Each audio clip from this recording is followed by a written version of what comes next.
my dad. I took many kids to church, and I talked about the Markham kids, and when I was taking them to church one day, all the kids, and Crystal, the eldest, I wasn't taking her that day, but a while before, she said, "Hey, the new thing for us kids is to put bands on our arms to say what we will are willing to do sexually." They all stand for different things we'll do sexually. And I had all the kids in the car, and all the kids had these bands on their hand. I said, nah, the main reason why I didn't want them to have bands on their hands, I didn't want them to go to God's church and with the understanding, the culture that the kids are wearing bands on their hands to tell people for symbolism that what they were willing to do sexually. I didn't want them to infect real Christian boys and girls going to church. I take the bands off, and they got mad at me. And no, we're not taking them off. And I knew when they disrespected me like that, especially when their father came out and started yelling at me, "You're gonna take them to church. You promised." And they're not listening to me. I'm not taking them. I'm here. Take your kids. I'm done.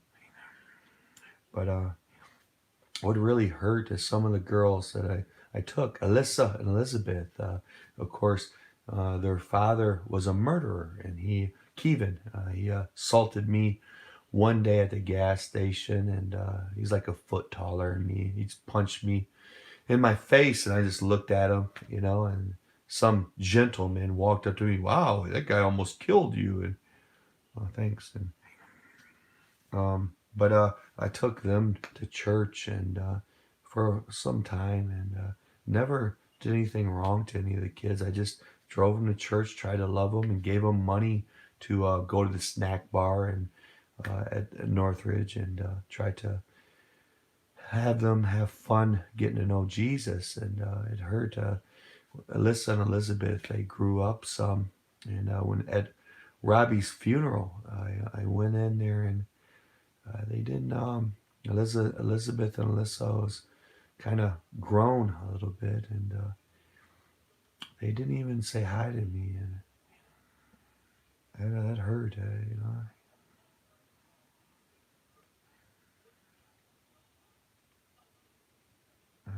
Guess I tried to I tried to call prison, right, to get a clearance to go preach the gospel to felons, and tell them about my story of where I was at then.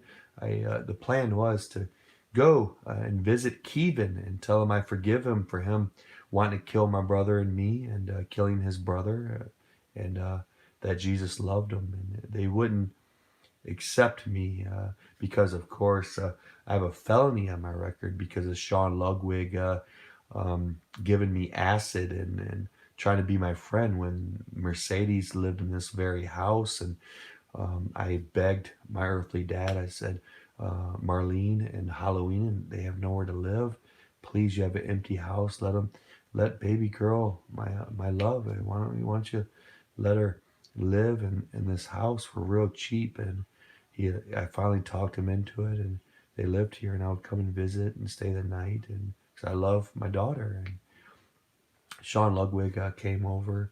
He was Sarah, Mercedes' aunt's interest, and I didn't have many friends, and my only interest was in my immediate family. I wanted a wife and kids, and he gave me acid, and came over trying to be cool with me, gave me acid, and I was laughing, and he said, I'm gonna steal this radio from this bus. I didn't even know the bus had a radio in it. He scouted out or something. It was pre-planned, and I was laughing. He said, "You watch why I go in." I was like, everything was funny to me, and he went and stole it, went and broke in and stole it, and gave me the radio. And uh, anyway, he took the patio furniture of my next door neighbor and put it on very house's um, this house's porch.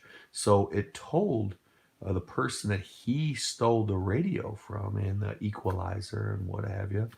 it told them that this house was responsible. And Sean and Sarah pointed at me, and I got caught up in a felony. And but that's the same Sean Lugwood that would, in the future, the same Sarah that when she was missing, because she was a prostitute, Sean Lugwood taught her to sell her body to pay for their drug habits. He got her hooked on heroin.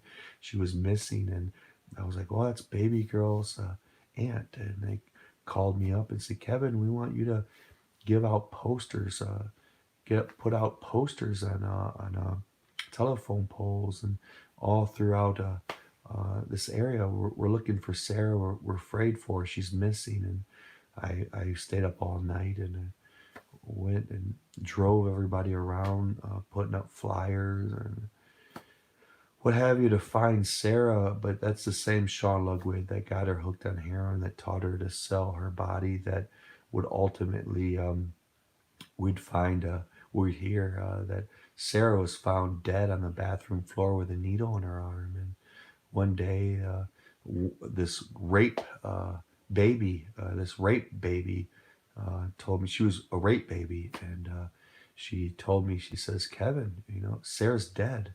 And when I was dropping the kids off from church, and I was on her porch, because I was taking her daughter to church.